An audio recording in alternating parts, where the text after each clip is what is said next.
A lot of people think a vision is just a goal, something you want to achieve, a destination, a finish line, but that's not a vision. That's an outcome, and outcomes, by their very nature, are temporary. You hit them, and then what? You set another one, and another, and before you know it, you're stuck in a loop of chasing things without ever really understanding why you're chasing them in the first place.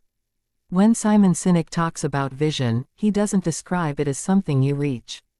He describes it as something you move toward. Something that pulls you forward, not something you check off a list. A real vision is bigger than you. It's not about what you get. It's about what you give. It's about the world you want to help create, even if you'll never see it fully realized in your lifetime. That's the first shift most people need to make. Stop thinking about vision as a finish line. Start thinking about it as a direction. Because if your vision has an endpoint, it's not a vision, it's a goal. And goals are important, don't get that wrong. Goals give you milestones. They give you structure. They help you measure progress. But they don't inspire people.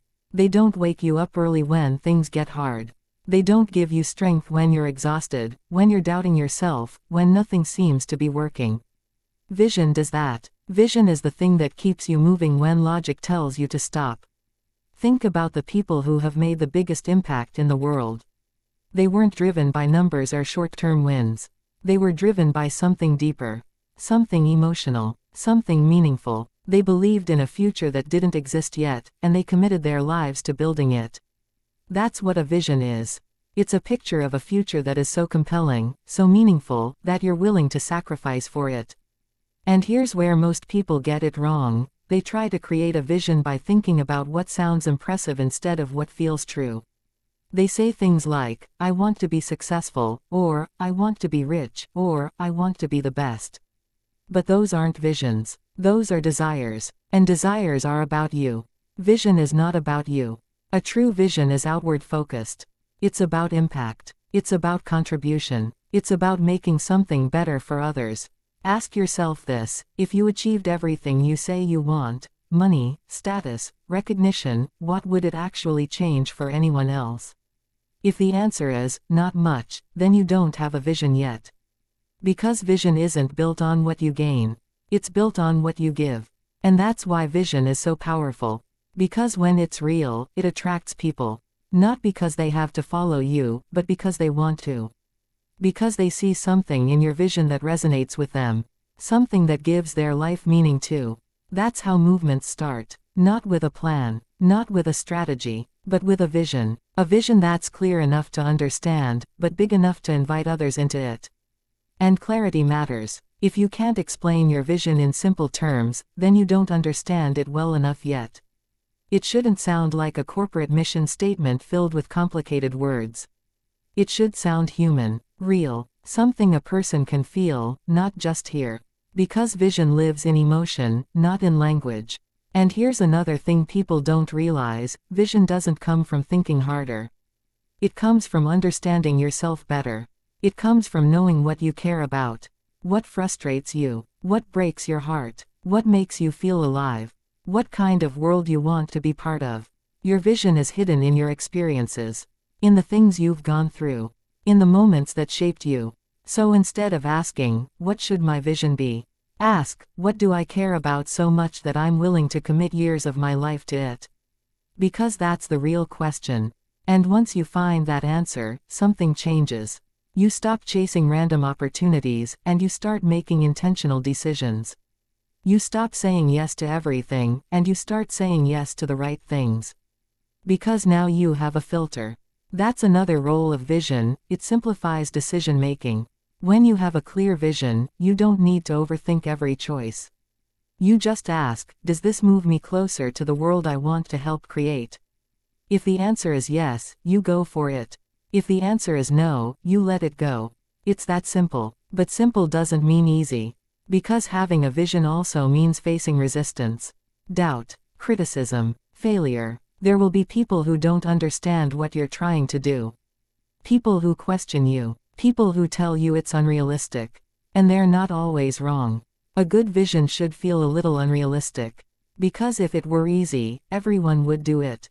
That's the point. Vision isn't about playing it safe. It's about pushing boundaries. It's about imagining something better and having the courage to pursue it, even when the path isn't clear.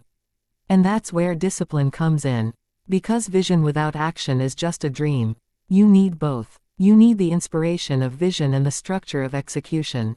You need to wake up every day and do the work, even when you don't feel motivated. Even when progress is slow. Even when results aren't immediate. Because vision operates on a long timeline. It's not about what happens this week or this month. It's about what happens over years, decades, sometimes even generations. And that requires patience. It requires you to trust that what you're building matters, even when you can't see the full picture yet. That's not easy in a world that's obsessed with quick results, instant success, overnight growth. But the truth is, the most meaningful things take time. And vision gives you the strength to stay committed during that time. It reminds you why you started. It reminds you that what you're doing is bigger than your current situation. And that's what separates people who quit from people who keep going. It's not talent. It's not luck. It's not even opportunity. It's vision. Because when you have a clear vision, quitting doesn't feel like relief, it feels like betrayal. Like you're walking away from something that matters too much to abandon. So you keep going. You adjust. You learn. You adapt. But you don't lose sight of the direction. That's the key, direction over destination. Because destinations change, circumstances change, plans change, but vision stays consistent. It evolves, yes. It becomes clearer over time. But the core of it, the reason behind it, stays the same. And that's what gives your life coherence. It connects your actions, your decisions, your efforts. It turns random moments into part of a larger story. Your story. So if you're feeling lost right now, if you're unsure about what you're doing or where you're going, don't start with goals. Start with vision. Start with understanding what kind of future you want to help create. Not just for yourself, but for others. Because once you have that, everything else becomes easier to figure out. Not easy, but easier. And more importantly, more meaningful. Because at the end of the day, success without meaning is empty. But vision gives meaning to everything you do. It turns work into purpose. It turns effort into impact. It turns your life into something that actually matters beyond just existing. And that's what a real vision is. Not something you achieve, but something you live.